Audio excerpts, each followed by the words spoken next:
Abishai, the brother of Joab, was the leader of the 30. He once used his spear to kill 300 enemy warriors in a single battle. It was by such feats that he became as famous as the Three. There was also Benaiah, son of Jehoiada, a valiant warrior from Kabzeel. He did many heroic deeds, which included killing 2 champions of Moab. Another time, on a snowy day, he chased a lion down into a pit and killed it. Once, armed only with a club, he killed an Egyptian warrior who was 7.5 feet tall, and who was armed with a spear as thick as a weaver's beam. Benaiah wrenched the spear from the Egyptian's hand and killed him with it. So this stuff here about Benaiah, I think is one of those places where it kind of hints at there being other giants besides, Goliath. What's up, cool people? My name's Matt. Welcome back to our Bible study. Alright. So we're looking at 1 Chronicles chapter 11. 1 Chronicles started off with a bunch of genealogy about the people of Israel, and then it got into King Saul a little bit. It actually ended the genealogy with sort of his ancestry, both before and somewhat after, and then it kind of started becoming more of just pure history, really, because it got into his death, and now it's getting into David becoming king, and so I think we're done with the genealogy part, more so into just history. And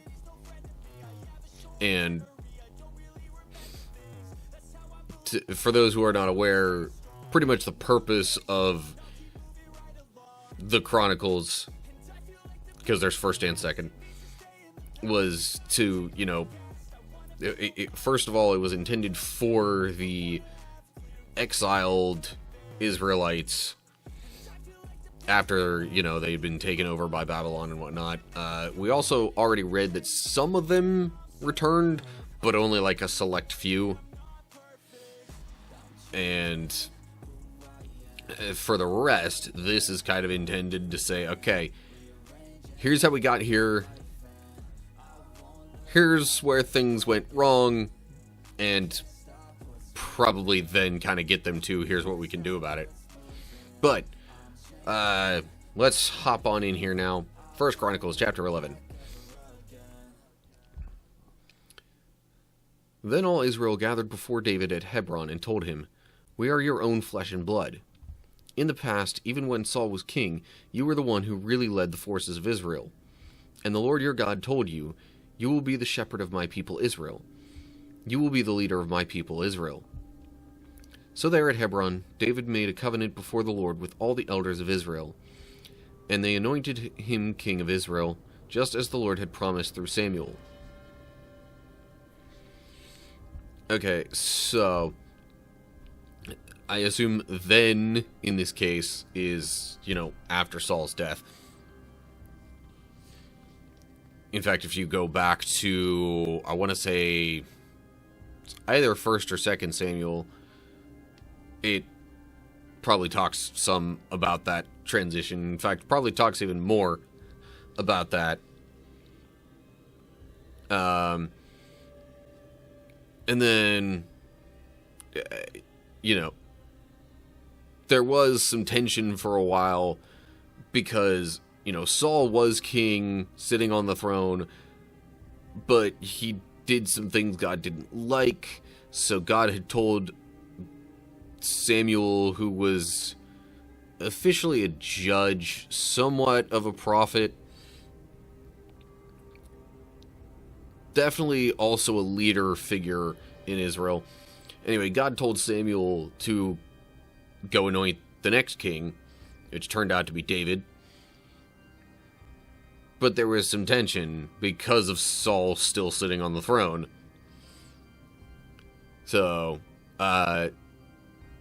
David still wound up being a commander in Saul's army. And so, when it talks about him leading the forces of Israel, that's why. Because he literally was a leader of the armies. So, this moment here is basically just the people who were hesitant to fully proclaim David as king. They're kind of coming around and being like, okay, you know what? Saul's dead now. You were a leader all this time anyway, since you were anointed. We're just going to make you the next king. Especially because when Saul died, it was not only him who died, but, like, a bunch of his sons as well. Now, when it says, in the past, could be read as for some time. Similar meaning. So, after Saul's death, they made David king. And we'll move on to verse 4. Then David and all Israel went to Jerusalem, or Jebus as it used to be called, where the Jebusites, the original inhabitants of the land, were living. The people of Jebus taunted David, saying, "You'll never get in here." But David captured the fortress of Zion, which is now called the City of David. David had said to his troops, "Whoever is first to attack the Jebusites will become the commander of my armies." And Joab, the son of David's sister Zeruiah, was first to attack, so he became the commander of David's armies. I'm not sure I recall reading before that Joab was essentially... What, that would be David's nephew? Son of David's sister? Yeah, I'm pretty sure that's what a nephew is. Anyway. Tangent aside, moving on. David made the fortress his home, and that is why it is called the City of David. He extended the city from the supporting terraces to the surrounding area, while Joab rebuilt the rest of Jerusalem. And David became more and more powerful because the Lord of Heaven's armies was with him. So, that was kind of an early conquest of David's, at least as king. Joab becomes commander, and they wind up they wind up taking over Jerusalem, and I guess because it was such a well-fortified place, or at least a very defensible place that they then made very fortified. Not sure how much of it might have been, like, destroyed by their attack. But, I mean, it even describes it already as a fortress. So, I think it's safe to assume it was set up very defensively. So, with it being such a defensible position and being set up that way, David then kind of made that his capital city. But, you know, he also, like, expanded upon it some, as it mentions down here in, like, verses 7 through 9. Note there at terraces, Hebrews says the Millo, which the meaning of that is uncertain. So this is probably like an educated guess at what the Millo means when it says supporting terraces.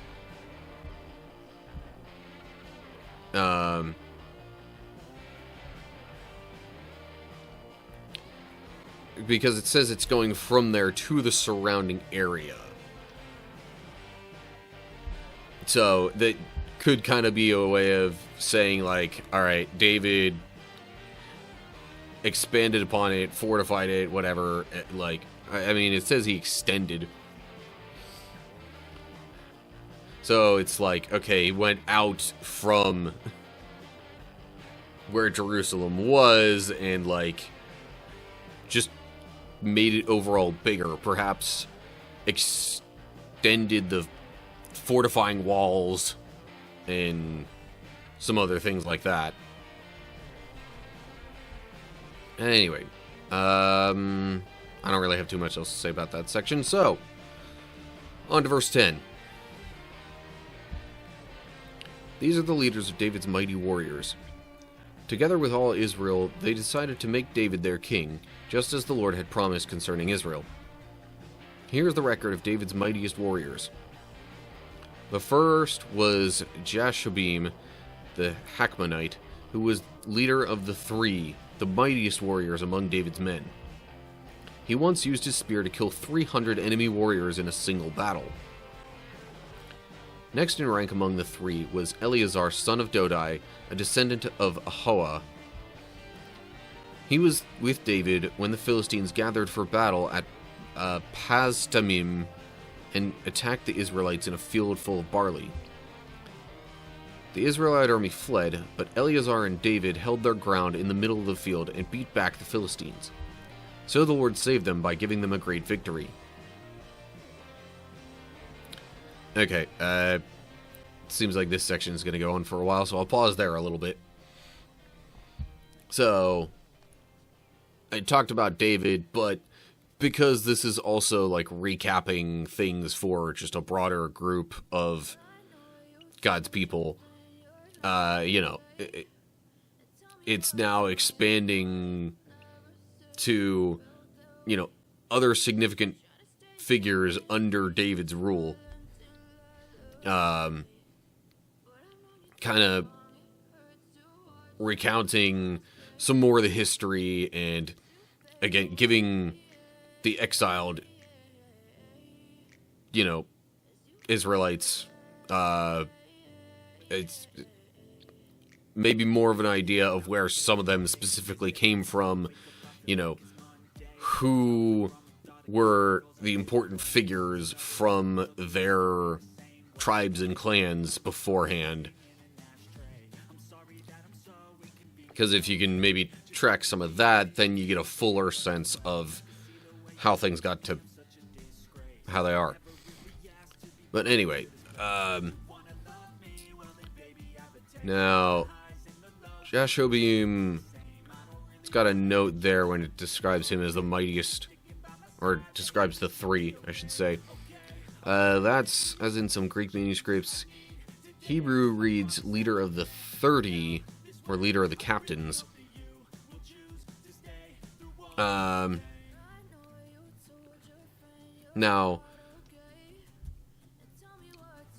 I mean, 3 and 30 could be kind of similar.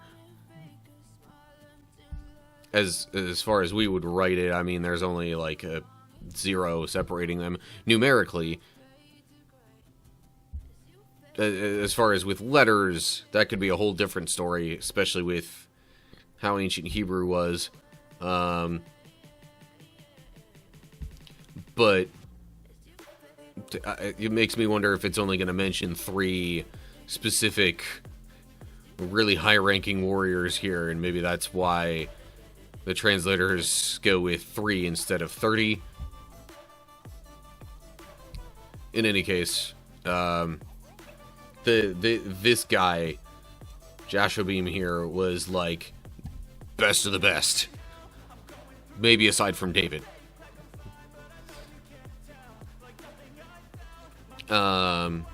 Note there, Eleazar, son of Dodai, as in parallel text at 2 Samuel 23:9.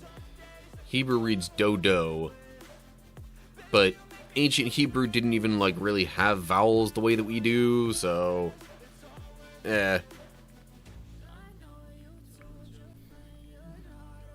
I think, I've noticed with some of these notes, sometimes it'll say a variant spelling, other times it'll say another name for. Variant spelling, I would have to assume, is like, it's essentially the same thing, has the same meaning, even in the ancient Hebrew, to the best of their understanding. But then the times when it says, like, another name for, it's like, well, this is a different name with a different meaning, potentially, but it's referring to the same thing, same place, same person, whatever. So this is the case where it's like, okay, different spelling but same meaning for the person's name. Now it says they in the Hebrew in this case. Now, before that it was saying he was with David when the Philistines and attacked the Israelites. Israelite army fled, but they held their ground. And like, who would they be? Pretty logical conclusion that they would be Eleazar and David. Because it says he was with David. And it mentions other Israelites from the army fleeing. So, but these two, just David and Eleazar, were able to hold back the Philistines. So we got one guy who killed 300 enemy warriors in a single battle.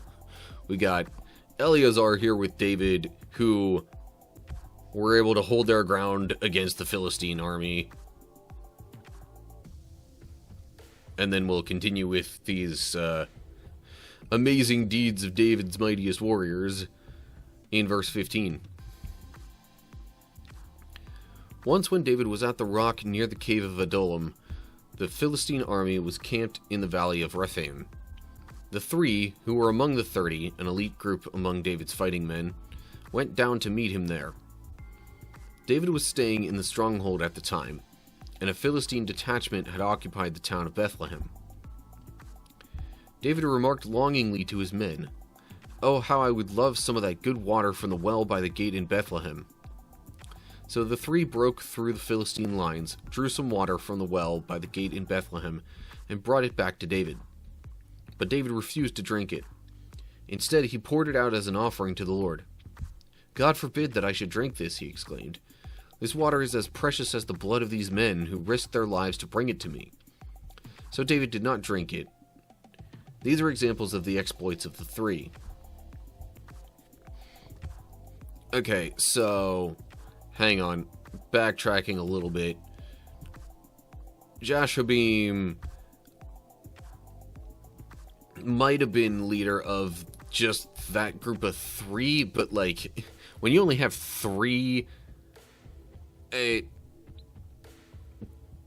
is kind of uncommon to have someone as a leader among such a small group.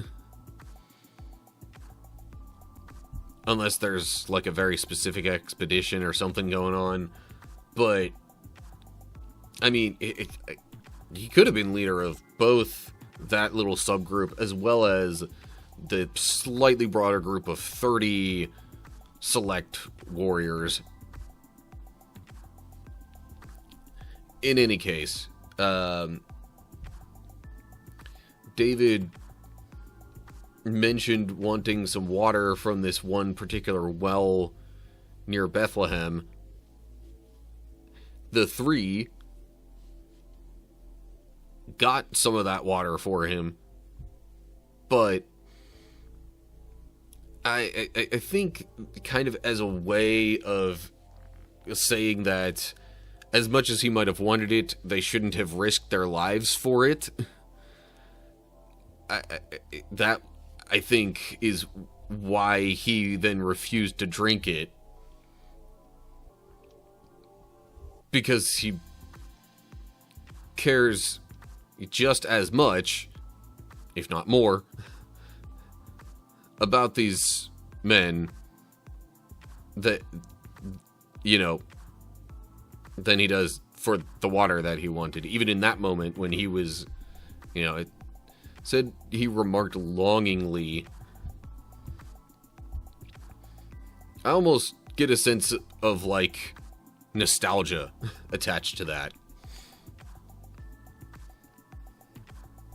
Like, almost say, man, that water would be really good right now. Sort of thing. But anyway, so it doesn't actually name the other one out of the three in here. Because it mentioned Jashobeam and Eleazar. but not the name of the third one.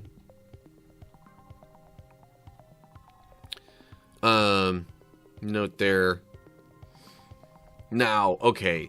Hebrew could say, "Shall I drink the lifeblood of these men?" And I think that even, like, hits at it even more. Almost like he feels guilty over kind of not necessarily directly putting them in danger, but, like, inspiring them to put themselves in danger.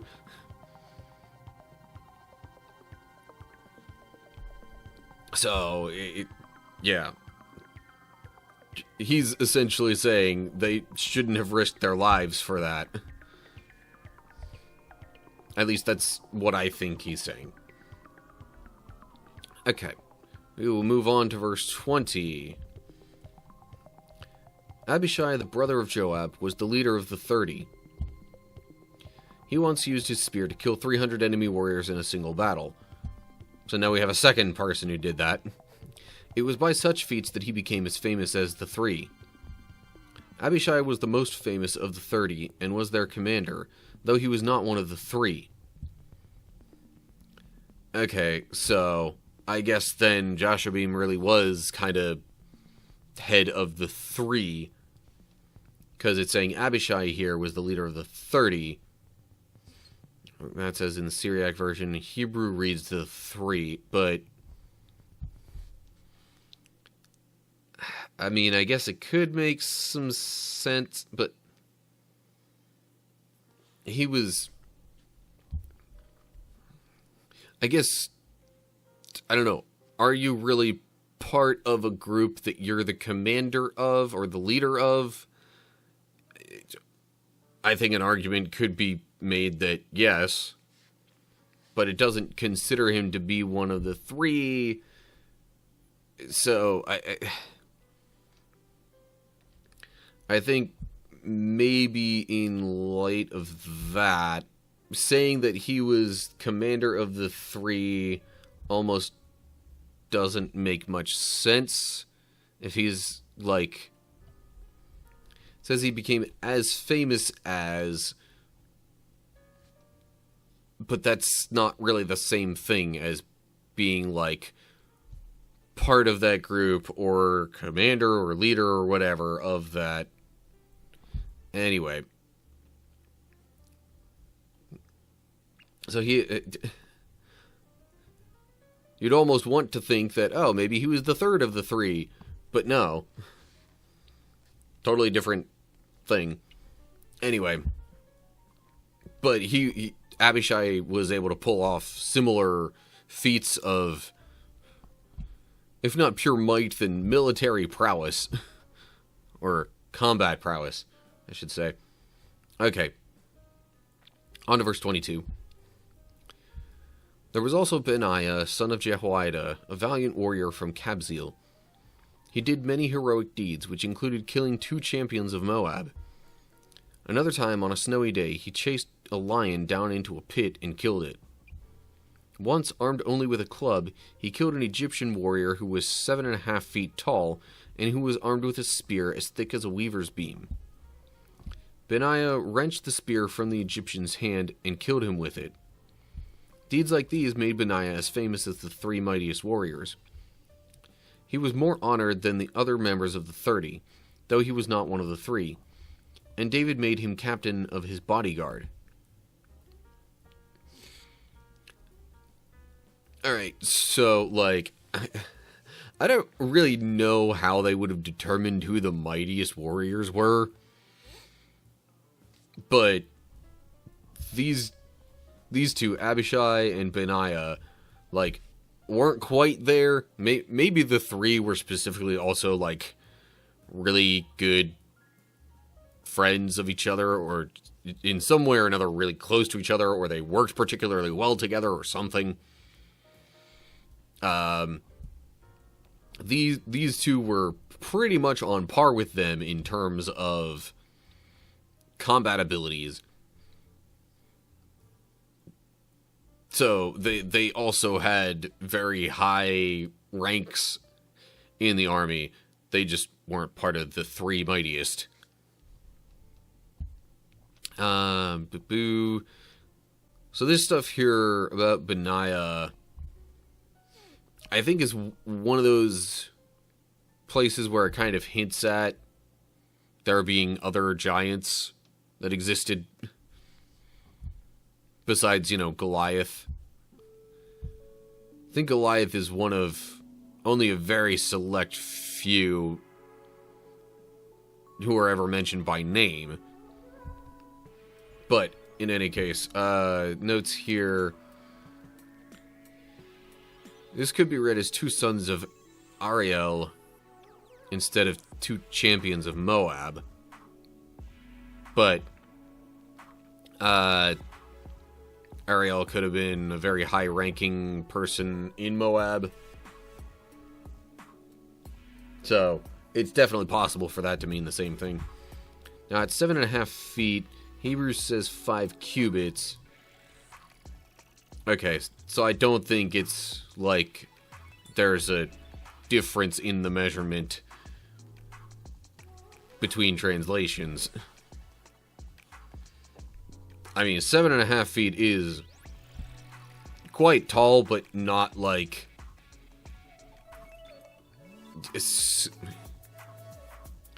It's not something that seems like so superhuman that it borders on the ridiculous. But still very tall. Okay. Then we continue on in verse 26, and the verses are about to get a lot shorter, because we're just going to rattle off some names here. David's mighty warriors also included Asahel, Joab's brother, Elhanan, son of Dodo from Bethlehem, Shammah from Herod, Helez from Pelon, Ira, son of Ikesh from Tekoa, Abiezer from Anathoth, Sibbecai from Husha, Zalmon from Ahoa, Maharai from Netophah, Heled, son of Bana from Netophah, Ithai, son of Ribai from Gibeah in the land of Benjamin, Benaiah from Pirathon, Hurai from near Nahalai-Gaash, Abi Albon from Araba, Asmaveth from Bahurim, Eliaba from Shalbon, sons of Jashan from Gizon, Jonathan, son of Shagi from Harar, Ahiam, son of Sherar from Harar, Eliphal, son of Hipher, son of Mekera, Ahijah from Pelon, Hezro from Carmel, Perai, son of Ezbai, Joel, brother of Nathan, Mibhar, son of Hagri, Zelek from Ammon, Naharai from Beeroth, the armor-bearer of Joab, son of Zeruiah. Or, it's saying Joab, son of Zeruiah, not that he was... Anyway. Ira from Jatir, Gareb from Jatir, Uriah the Hittite, Zabad, son of Alai, Adina, son of Shiza, the Reubenite leader who had 30 men with him, Hanan, son of Maacah, Jehoshaphat from Mithna, not to be confused with Jehoshaphat the king later on, Uzziah from Ashtaroth, Shammah and Jael, sons of Hotham from Aroer, Jediel, son of Shimri, Joah, his brother from Tiz, Eliel from Mahava, Jerubai and Joshaviah, the sons of Elnaam, Ithma from Moab, Eliel from Obed, Jasiel from Zobah. And the chapter just kind of ends abruptly right there. So, I mean, we could go back and count them. I imagine this is going to cover at least the rest of the 30. I mean, we got 1, 2, 3, 4. I'm basically going with the semicolons as the separators in each name, or between each name. So 1, 2, 3, 4, 5, 6, 7, 8, 9, 10, 11, 12, 13, 14, 15, 16, 17, possibly 18. It says sons. At least 17. 18, 19, 20, 21, 22, 23, 24, 25, 26, 27, 28, 29, 30. Oh, yeah, there's definitely more than 30 just listed right here. So, clearly not all of these men were in the 30, but also mighty warriors who probably did things akin to, you know, what it mentions of, say, Abishai up here, killing 300 enemy warriors in a single battle. Maybe not quite at that level, but probably close-ish to that. Okay, notes here on some of these names. As in parallel text, 2 Samuel 23:25, Hebrew reads Shamoth from Heror. See, now I'm realizing in some cases, like, some of these writings are coming from different times, possibly even centuries removed from each other. So, like, the way they might have rendered the spellings of certain names could have changed over the course of that time span, which might explain some discrepancies between spellings in one book of the Bible as opposed to another, even though it's probably referring to the same person. Anyway, Zalmon, as in 2 Samuel 23:28, Hebrew reads Eli, which is definitely a different name, but might have been one of those name change kind of things, like Jacob becoming known as Israel. So, anyway, Rai from near Nahali Gaash, or from the ravines of Gaash. That's probably just roughly what Nahale translates to. Abi Albon, as in parallel text, 2 Samuel 23:31. Hebrew reads Abiel. But I think it's safe to say in pretty much any of those instances, it's referring to the same person. It just might be spelled a little bit differently because time has passed. And maybe the spelling got lost a little bit in amongst the generally spoken tradition of those times.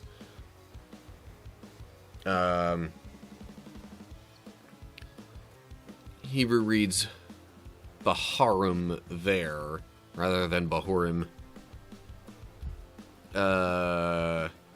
Sons of Jashan, or Hashem, which, honestly, the J's that we read in Hebrew might have been pronounced a lot more like Yaz. Yashin, Hashem, yeah. Definitely similar. There the Hebrew reads son of Sekar instead of Sherar.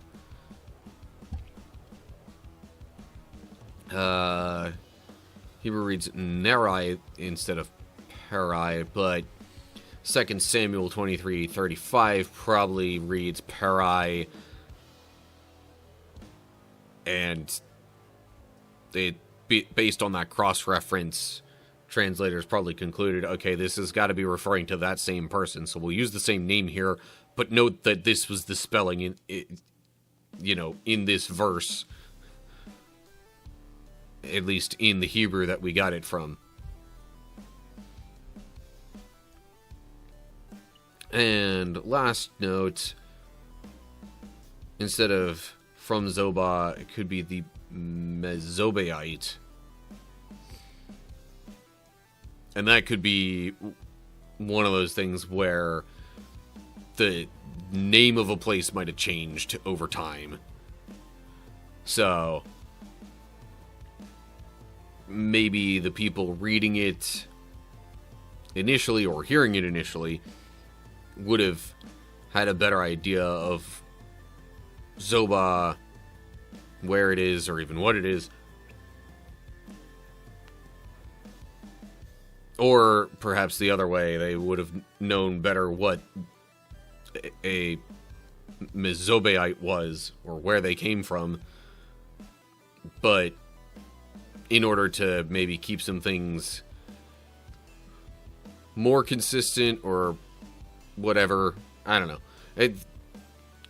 For whatever reason, that might have been a translation choice to say from Zoba in this case. But anyway, okay, so there's a bunch of David's Mighty Warriors. And that is 1 Chronicles chapter 11. Alright, so, definitely seems like we're continuing with more of like a history recap kind of thing now, instead of a lengthy genealogy like we got for the first 8 chapters.